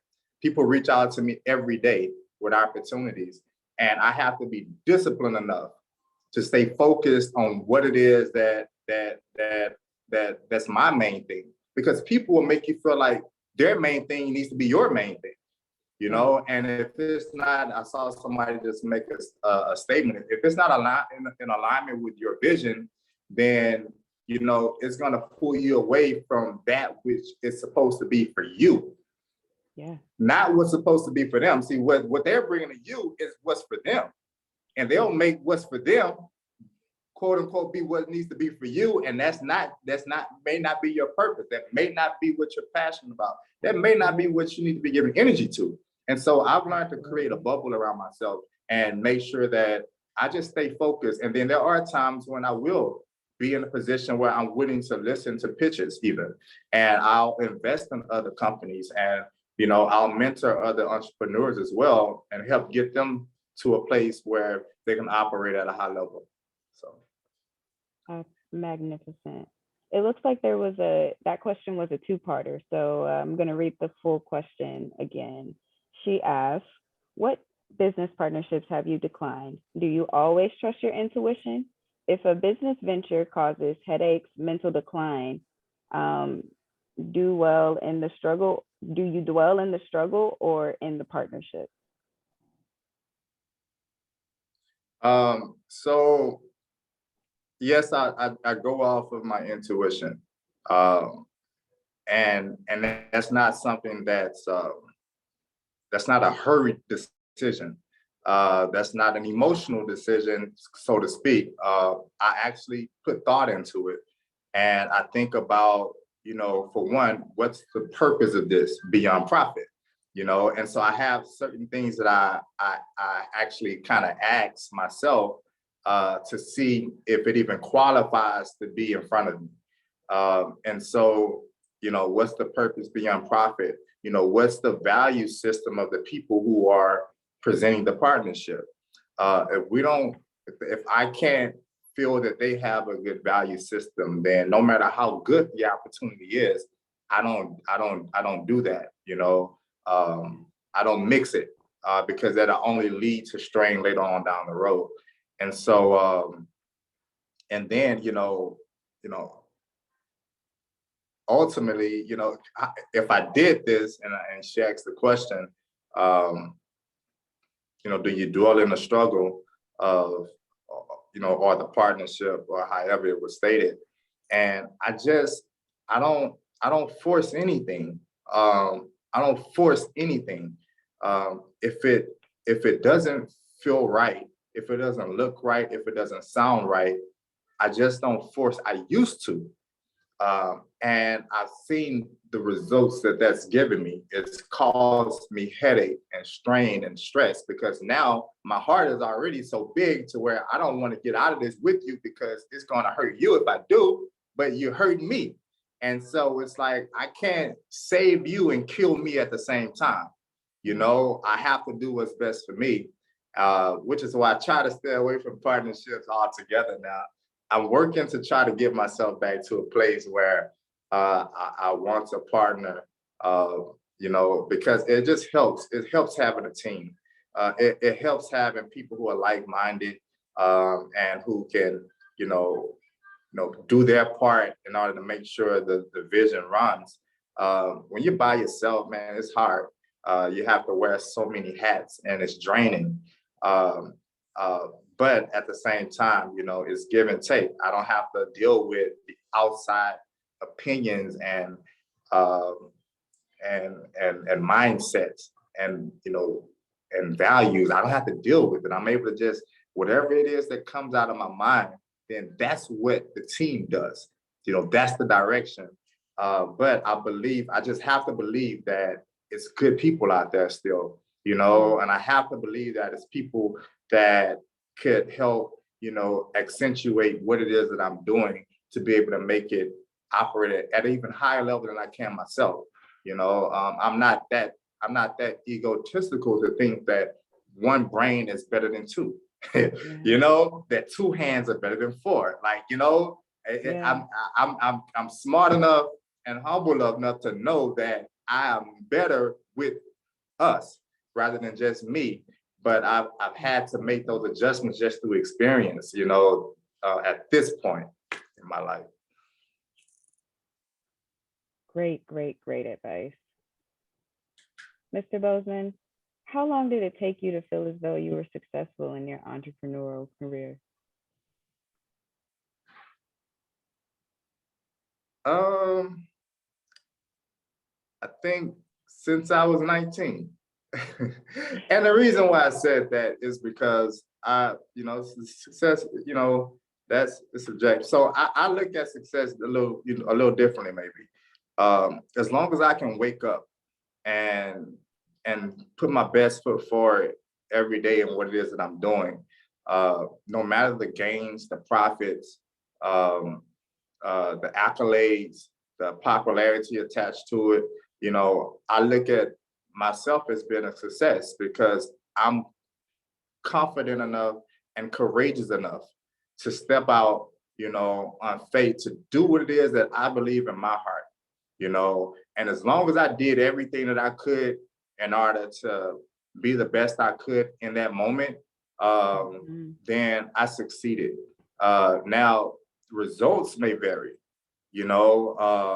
as far as loss, money, or whatever the case may be. But that doesn't define my success. What defined my success is whether or not I gave up, whether or not I quit, whether or not I didn't give my all, whether or not I chose to party rather than study, or spend money frivolously rather than save, or not take care of people the way that I should have, not have been a good leader as I should have. And so those are the things that will define my success more than anything, beyond the monetary. And so that's why I said since the age of 19, since I was a valuable business owner, I've looked at myself as successful. Now, if we're looking at success from, the world's point of view, I would say, I've had moments in my life where I was successful from a financial standpoint, then I've lost it all. And the good thing about being a true entrepreneur is you're not defined by that, because you can get right back up and keep going and figure something else out in order to get back to that same place. And so where I am now, I can't even count it. I can't count it. And so, and I understand that I literally have some of the things that I have, I basically don't even have a cap on it. Like I can, Oh, Mr. Bozeman, you're on mute. Oh no, did he go? Did he pop out? Okay, I think Mr. Bozeman popped out. He'll be back shortly. If not, do we have any questions in the chat?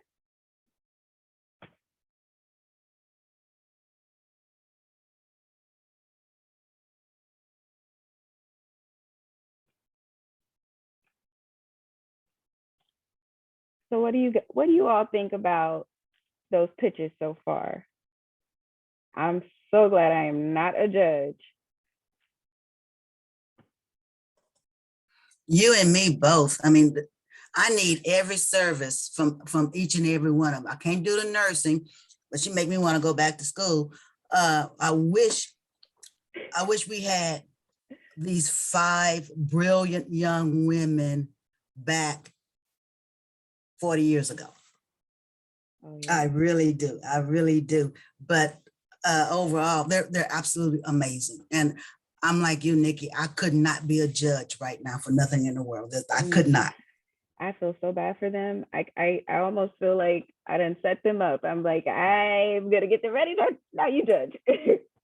But I also want to thank you for your dedication, for your passion, and for your hard work, because of you, these 5 made it here, and we have another 75 or 80 waiting to start another cohort. So congratulations to you, Miss Nikki. YWCA Houston is very proud of you and all the work that you do. Thank you, Ms. Terry. I appreciate that. And I appreciate the why. I appreciate the program that you guys have created and the vision that you guys saw for it. And I am so thankful for the opportunity to work with these ladies. They are truly an inspiration to me. They tell me all the time that I'm their mentor, but no, honey, you inspire me to wake up every day and to say, I'm going to do this, and to diligently spend your time making sure that your business is what it needs to be successful, I am just super proud of all of you ladies. I want to thank Coach Laurel as well. I want to thank Fallon. I want to thank Cecily. I want to thank Alexis.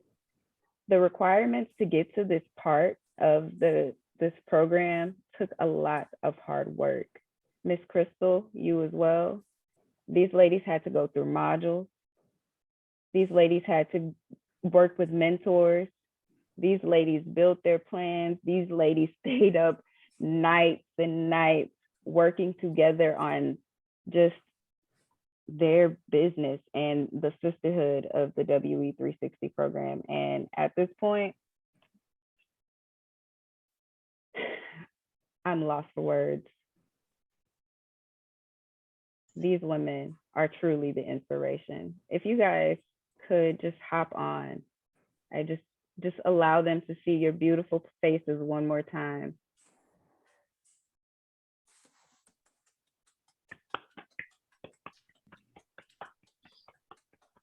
Congratulations to each and every one of you. We are very, very proud of you. Thank you, Ms. Terry, for your leadership. We appreciate you. Well, thank you. So it looks like we have a question from Nakia for our pitch participants. Have any of you ladies received grants or funding from any other sources?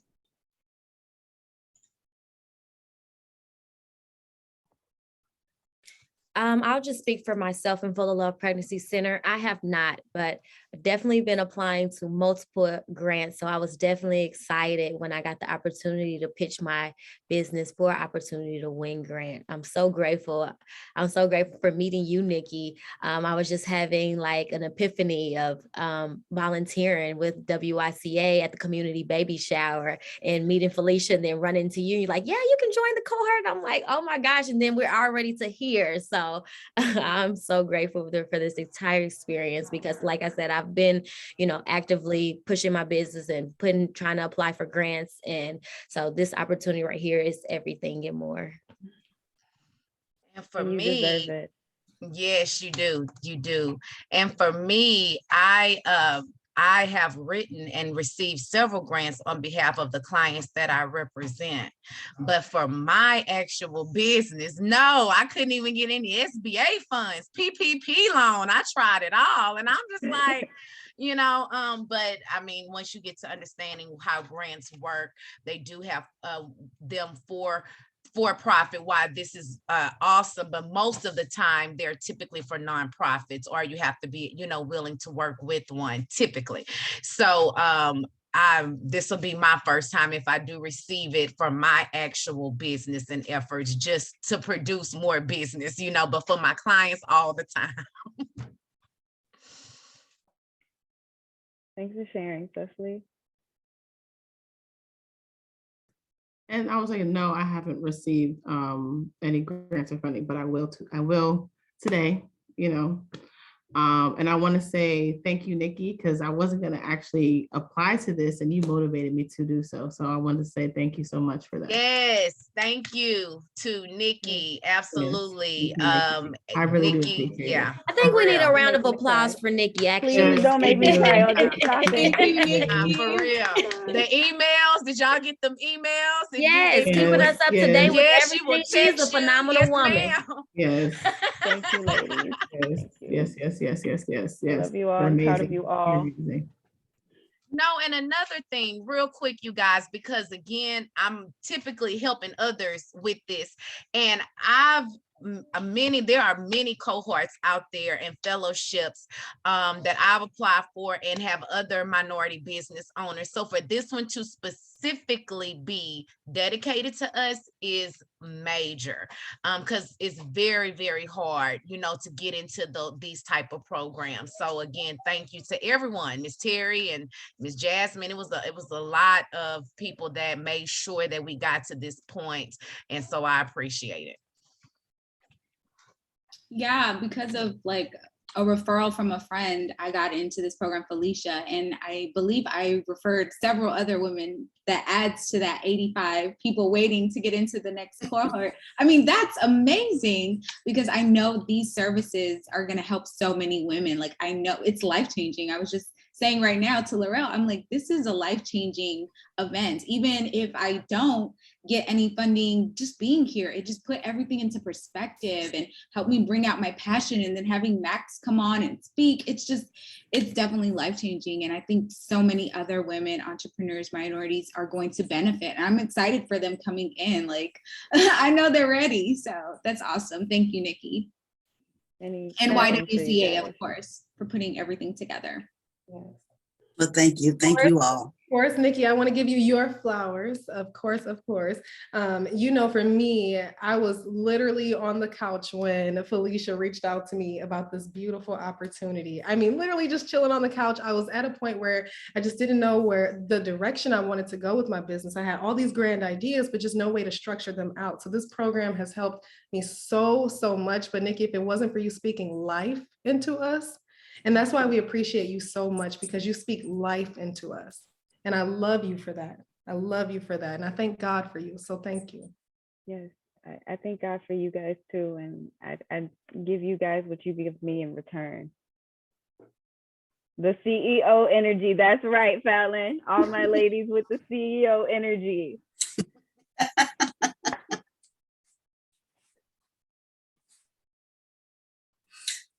One thing, I'm going to reiterate one more time. I talked to the majority at the very beginning. I too am an entrepreneur, and I've ran my own business for over 25 years. One key thing to always remember: never mix your funds. Never mix your funds. Your business is one entity. You personally is another entity. If you keep that separated, you will succeed. You will not have any problems. I don't care if it's nothing but $1 in one account and $10 in the other, because I've been there. I've definitely been there. But that's the best thing. That's the best advice I can give you, because that will keep you from stressing and having heartache and pain somewhere down the road. So always remember that. That's the key thing to your business. Always keep the monies separated from business to personal. And ladies, let's not forget the other lesson Miss Terry taught us. There are no losses in business, only lessons. Only lessons, only lessons. And just like Max, and believe me, I've had mine too. And I started out young, and you do trust a lot of, you do trust people, and you think people are going to come in and help you. Always follow your first mind. Always follow your first mind, because 9 times out of 10, that's going to be the right one. Because unfortunately, we have a lot of people out there that want to either ride on your skirt tail or take over what you've created. And you have to protect your business. Your business is your baby. Okay, that's the way I look at it, because that baby will take care of your other babies. So you treat your business as your babies, and you keep your ideas and your thoughts and creativity. Keep that to yourself. Write it down. If you forget, write everything down, and then you take it to an advisor. You take it to your financial advisor. You take it to your mentor. You guys can always come to me as well, or Nikki, and talk about your ideas, or what it is that you're thinking about, the passion that you're doing. But just to sit down and talk to someone about it, believe me, because it's ran across my mind when I was younger, sitting down just with some friends, and they're talking about their business and what they're doing. I'm thinking to myself, oh, I could do that. But, but would never step on anyone's toes. But you have people out there that all they want to do is pick your brain. They see that you're successful and you're moving forward. They will want to pick your brain to get your information, to get your ideas. So always remember that. And Max is back. We lost you there, Max. My phone went crazy. I'm sorry. I had to go grab my other phone. Oh yeah, I'm sorry. technology. I apologize. No problem. I just want to thank you, Max. I see we're just about out of time, so I want to go ahead and thank you so much for joining us. We appreciate your insight and your time. I know that you being an entrepreneur, your time is valuable, so we just really appreciate you coming and speaking to us, speaking life into us, speaking purpose into us, speaking resiliency into us. We really appreciate you. Before we go, is there anything new that you're working on or that we need to keep our ear out for? I do plan on expanding the restaurant brand a couple of more places throughout the city and surrounding areas, and then out of state as well. And then I have some other projects that I'm working on that's not food related, but I don't really want to discuss those yet.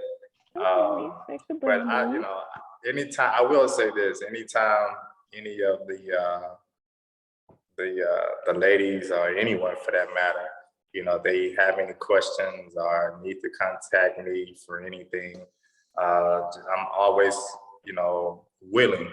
Not always available, but I'm always willing, and I'll make myself available when I can.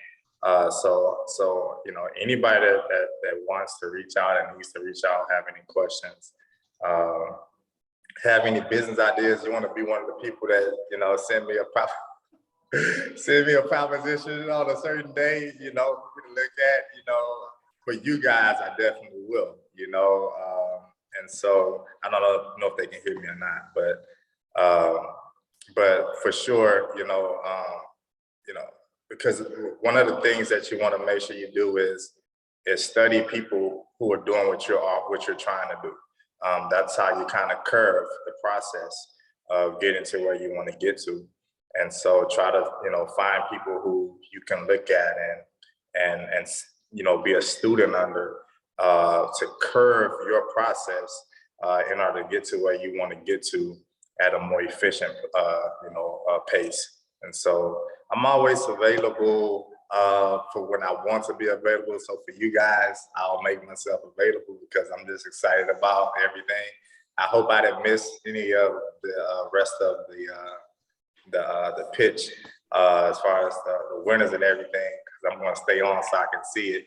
And so, but yes, definitely congrats to you all. You already are successful because you've had the courage to even do this at this point. It takes a lot of courage to, pitch your dream and your passion to people, and to do the homework to make sure that you're, proficient in what you're doing. And people pay for mastery, not mediocrity. And so you want to make sure you master whatever it is you're doing. People will pay for mastery. Your clients, they'll pay for mastery. Customers, they'll pay for mastery. That's the difference between people who reach ultimate success and those who remain mediocre, so. Yes, thank you, Max. We will push to never be mediocre. We got CEO mentality around here. Yeah, for sure, for sure. Thank you so much for joining us, Max. And you did not miss the awards. They will be happening in just a second. For sure. I'm excited. Thank you. Best of luck to everybody. Sending my love, and I'm already proud.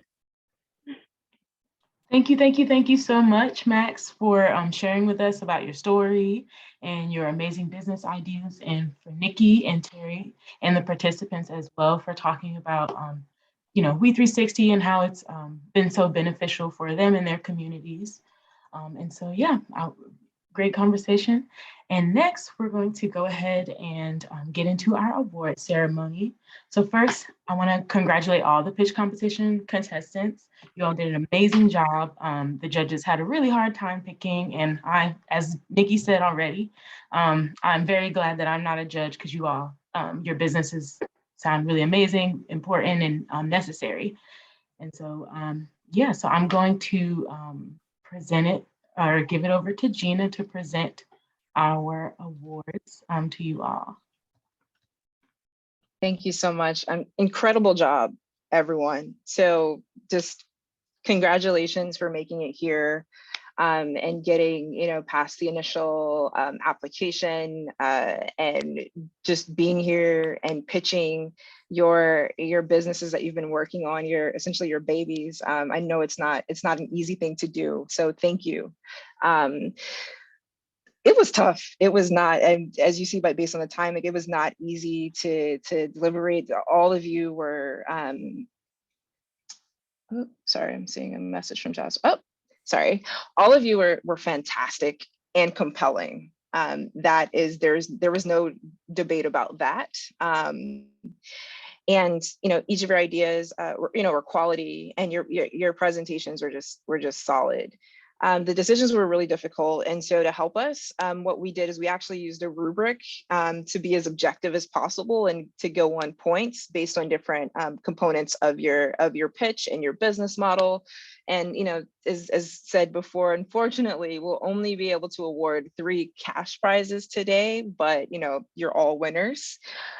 So the third place winner is going to receive $5,000. A second place winner is going to receive $10,000, and our first place winner will receive $15,000.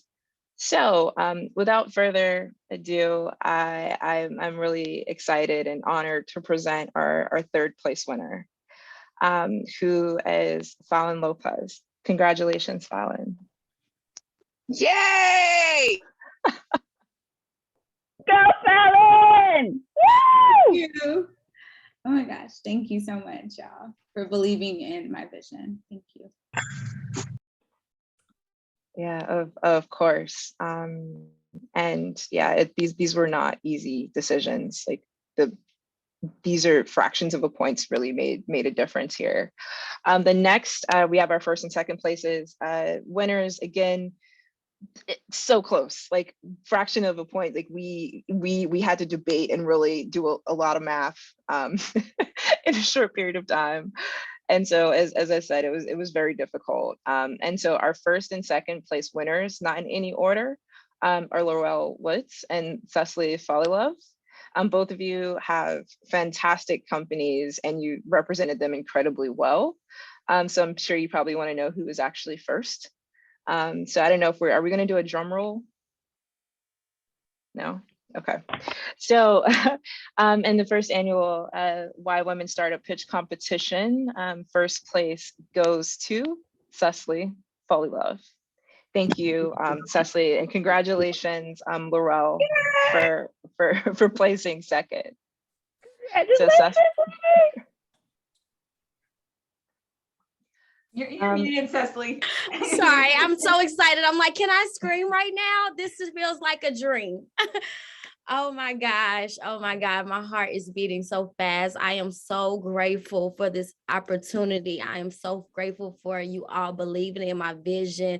It seems just like yesterday that I came up with this plan, and I've only been in my field for 2 years. And this is only the beginning of what we're trying to do. I want to dominate my field, and I want to help mothers really get the pregnancy they deserve. So being that you all was able to connect with my pitch and my mission, I'm just so grateful for your support for what we're trying to do in our community.